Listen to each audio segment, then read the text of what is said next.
اعوذ باللہ من الشیطان الرجیم بسم اللہ الرحمن الرحیم۔ السلام علیکم ناظرین، ہماری آج کی یہ ویڈیو حضرت عیسیٰ علیہ السلام کے بارے میں ہے۔ قرآن پاک کی سورہ آل عمران آیت نمبر 45 میں حضرت عیسیٰ علیہ السلام کا ذکر کچھ اس طرح سے بیان ہوتا ہے: المسیح عیسی ابن مریم وجیہا فی الدنیا والآخرۃ ومن المقربین۔ ترجمہ: مسیح عیسیٰ بن مریم دنیا اور آخرت میں باآبرو اور اللہ کے مقربین میں سے ہیں۔ بنی اسرائیل مختلف اسباط قبائل میں تقسیم تھے اور اس وجہ سے ان کی چھوٹی چھوٹی آبادیوں کی حکومتوں کے مراکز جدا جدا تھے، اس لیے ان کے درمیان ایک ہی وقت میں متعدد نبی اور پیغمبر مبعوث ہوتے رہے، اور تورات ہی ان کی مذہبی عقیدہ اور اخلاقی درستگی کے لیے اساس اور بنیادی شریعت تھی، جسے تمام سابق انبیاء نے ہمیشہ پیش نظر رکھا، سوائے حضرت یحییٰ علیہ السلام اور حضرت محمد مصطفیٰ صلی اللہ علیہ وسلم کے، جن میں سے حضرت عیسیٰ علیہ السلام پر انجیل اور رسول اکرم صلی اللہ علیہ وسلم پر قرآن نازل ہوا۔ حضرت موسیٰ علیہ السلام کے جانشین حضرت یوشع بن نون کے زمانے میں بنی اسرائیل نے تمام کنعان فتح کر لیا تھا، اور اللہ تعالیٰ نے جو وعدہ حضرت ابراہیم علیہ السلام سے کیا تھا کہ میں کنعان کا ملک تجھے اور تیرے بعد تیری اولاد کو دوں گا، پورا ہو گیا تھا، اور پھر یہی کنعان بنی اسرائیل کی 12 قوموں میں، جو حضرت یعقوب علیہ السلام کے 12 بیٹوں کی اولاد میں تقسیم ہوا۔ اللہ تعالیٰ نے بنی اسرائیل پر نعمتیں نازل کیں اور جیسا سرسبز و شاداب ملک انہیں عطا کیا، اس کی جتنی بھی اللہ کے دربار میں شکر گزاری کی جاتی کم تھی، مگر وہ اپنے اپنے دور کے نبیوں کے احکام پر قائم نہ رہے اور جلد گمراہ ہو گئے۔ حضرت سلیمان علیہ السلام کے انتقال کے بعد بنی اسرائیل کی سلطنت کا شیرازہ بکھرتا چلا گیا۔ حضرت سلیمان علیہ السلام کے بیٹے کے ماتحت صرف 2 گھرانے رہ گئے، ایک یہودا کا گھرانہ اور دوسرا بنیامین کا گھرانہ۔ باقی 10 گھرانوں نے اسرائیل کے نام سے الگ سلطنت قائم کی، جس کا صدر مقام سامرا تھا۔ اس زمانے میں بنی اسرائیل سخت گمراہی اور بت پرستی میں ڈوب گئے تھے، چنانچہ ان کی رشد و ہدایت کے لیے حضرت الیاس علیہ السلام اور دوسرے پیغمبر بھیجے گئے، مگر بنی اسرائیل اصلاح کی طرف متوجہ نہ ہوئے۔ نتیجہ یہ ہوا کہ ان پر پھر ذلت و خواری کا دور آ گیا۔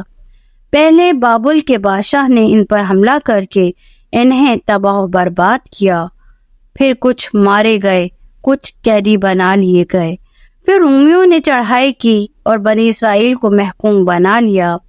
ان حالات میں خدا کے بندوں کی نگاہیں ایک نئے ہادی اور رہنما کو ڈھونڈ رہی تھیں، جو انہیں اس ذلت اور مصیبت کی زندگی سے نجات دلائے، جو دین موسوی کی تجدید کرے اور انہیں صحیح راستے پر لگائے۔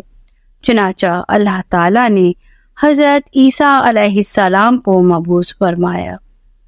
حضرت عیسیٰ علیہ السلام کی والدہ کا نام بی بی مریم تھا۔ مریم کے سریانی زبان میں خادم کے معنی ہیں۔ قرآن پاک میں سورہ مریم انہی کے نام سے نازل ہوئی ہے۔ آپ نہایت پاک باز، نیک سیرت اور نہایت عبادت گزار خاتون تھیں۔ بی بی مریم فلسطین کے ایک نواحی گاؤں ناصرہ کی رہنے والی تھی۔ ہیکل کی خدمت کے لیے وقف ہونے کے بعد آپ کی رہائش ایک خلوت قدح میں ہیکل سے متصل تھی۔ دن بھر عبادت کرتی اور رات اپنی خالہ زوجہ حضرت زکریا علیہ السلام کے پاس چلی جاتی۔ ایک دن مصروف عبادت تھیں کہ ایک فرشتہ انسانی شکل میں آیا اور آپ کو حضرت عیسیٰ علیہ السلام کی پیدائش کی بشارت سنائی، تو آپ نے کہا کہ یہ کیسے ہوگا جبکہ مجھے کسی مرد نے چھوا تک نہیں؟ تو فرشتے نے کہا اللہ جو چاہتا ہے وہ ہو کر رہتا ہے، یہ بچہ اللہ کی جانب سے رحمت ثابت ہوگا، وہ ہر بات پر قادر ہے، اس کا کلمہ ہوگا، اس کا نام عیسیٰ یسوع اور لقب مسیحی ہوگا، وہ دنیا اور آخرت دونوں میں صاحب وجاہت اور عظمت والا ہوگا، اللہ اسے کتاب عطا کرے گا اور بنی اسرائیل کی ہدایت کے لیے پیغمبر اور رسول کا درجہ دے گا، اور یہی تمہاری بے گناہی اور پارسائی کی گواہی دے گا۔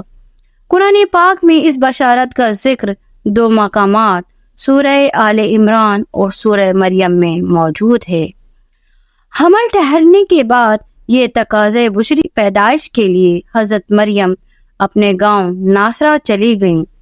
دوسری روایت کے مطابق وہ کوہ میرا کی غیر آباد ٹیلے پر چلی گئی تھیں۔ بات واضح حمل جب واپس آئیں تو روزے سے تھیں۔ لوگوں نے ان کی گود میں بچہ دیکھا تو طرح طرح کی باتیں کرنے لگے، ان پر بد چلنی کا الزام لگایا، مگر حضرت مریم نے بچے کی طرف اشارہ کیا تو کہنے لگے بھلا ایک شیر خوار بچہ کیسے باتیں کرے گا؟ مگر بچہ فوراً بول پڑا کہ میں ہی اللہ کا بندہ ہوں، اللہ نے مجھے کتاب انجیل دی ہے اور نبی بنایا ہے، مجھے مبارک بنایا ہے، خواہ میں کسی جگہ ہوں، نماز اور زکوٰۃ ادا کرنے اور اپنی ماں کی خدمت کا حکم دیا ہے، مجھ پر اس طرف سے سلامتی کا پیغام ہے، جس دن پیدا ہوا، جس دن مروں گا اور جس دن پھر زندہ اٹھایا جاؤں گا۔ سورہ انبیاء، سورہ مریم اور سورہ مومنون میں 4 مقامات پر تفصیل سے ذکر آیا ہے۔ جب لوگوں نے شیر خوار بچے کی زبان سے ایسی باتیں سنی تو وہ التائے حیرت میں ڈوب گئے اور انہیں یقین نہیں ہوا کہ مریم برائی اور گناہ سے پاک ہیں۔ اس بچے کی پیدائش اللہ کی طرف سے ایک نشانی اور معجزے کی حیثیت رکھتی ہے۔ یہ عجیب و غریب خبر ملک کے دور دراز حصوں تک جا پہنچی۔ اس زمانے میں اسرائیل کا جو حاکم مقرر تھا، اس کا نام ہیرودیس تھا۔ وہ خود بھی اسرائیلی تھا، مگر رومیوں کی خوشنودی کی خاطر بنو اسرائیل پہ ظلم کرتا تھا۔ اسی خوف سے حضرت مریم نومولود حضرت عیسیٰ علیہ السلام کو لے کر مصر چلی گئیں، اور جب ہیرودیس فوت ہو گیا تو نوجوان حضرت عیسیٰ علیہ السلام کو لے کر واپس آئیں۔ اس وقت آپ کی عمر 13 سال تھی۔ جوانی میں حضرت عیسیٰ کا نام یشو یا یشو تھا۔ عیسیٰ کا نام اللہ نے خود رکھا تھا۔ قرآن میں ابن مریم مسیح عیسیٰ علیہ السلام کے نام سے بھی پکارا گیا ہے۔ لقب مسیح کے عبرانی میں معنی نجات دہندہ، زبردست ہادی، گناہوں سے بچانے والا، مصیبتوں سے چھٹکارا دلانے والے کے ہیں۔